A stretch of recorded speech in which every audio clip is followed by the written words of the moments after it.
Surat hybrid ગાંજાની supply chain તોડવા SOG પોલીસે કમર કસી ગાંજો પીવા વપરાતા ગોગો પેપર અંગે ઠેર ઠેર ચેકિંગ હાથ ધર્યું. સુરત શહેર તથા જિલ્લામાં હાઇબ્રિડ ગાંજા મળી આવવાના મામલે પોલીસે આરોપીઓ વિરુદ્ધ કડક કાર્યવાહી હાથ ધરી છે. ત્યારે હવે હાઇબ્રિડ ગાંજાની સપ્લાય ચેન તોડવા પોલીસે કમર કસી છે. અમદાવાદ એરપોર્ટ બાદ હવે સુરત એરપોર્ટ પરથી પણ હાઇબ્રિડ ગાંજાની હેરાફેરીનો પર્દાફાશ થયો છે. બેંકોકથી આવેલા એક મુસાફર પાસેથી ડીઆરઆઈની ટીમે 1.68 કિલો હાઇબ્રિડ ગાંજાનો જથ્થો જપ્ત કરી વધુ તપાસ હાથ ધરી છે.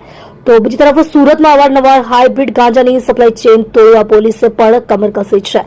હાઇબ્રિડ ગાંજાના જથ્થા સાથે પકડાયેલા આરોપીની સઘન પૂછપરછમાં પોલીસને કેટલીક માહિતી મળી છે. આરોપીએ જણાવ્યું હતું કે ગાંજો પીવા માટે ઉપયોગમાં લેવામાં આવતો ગોગો પેપર શહેરમાં અનેક જગ્યા પર મળી રહ્યું છે, જેમાં કેટલીક દુકાનો તો શાળા અને કોલેજ વિસ્તાર નજીક જ આવેલી છે. ત્યારે ગોગો પેપરનું વેચાણ કરતા દુકાનદારો સહિત ઓનલાઈન ડિલિવરી કરતા સ્વિગી, ઇન્સ્ટામાર્ટ, ઝોમેટો અને બ્લિંકિટમાં પોલીસ દ્વારા ચેકિંગ હાથ ધરવામાં આવ્યું હતું, જેમાં કેટલાક દુકાનદારો ગોગો પેપરનું વેચાણ કરતા હોવાનું બહાર આવતા તેમની વિરુદ્ધ કડક કાર્યવાહી કરાઈ હતી. એટલું જ નહીં, છેલ્લા એક મહિનામાં જેટલા લોકોએ ગોગો પેપર મંગાવ્યા છે તે તમામનો ડેટા પણ પોલીસે મંગાવ્યો છે. ઉપરાંત આ પ્રકારની પ્રવૃત્તિ કરનાર તમામ સામે વધુમાં વધુ ગુના દાખલ કરી પાસા હેઠળ કાર્યવાહી હાથ ધરાશે એવું સુરત પોલીસ દ્વારા જણાવાયું છે. તમે જોઈ રહ્યા છો કેપી ન્યૂઝ ચેનલ રફીક શેખની સાથે.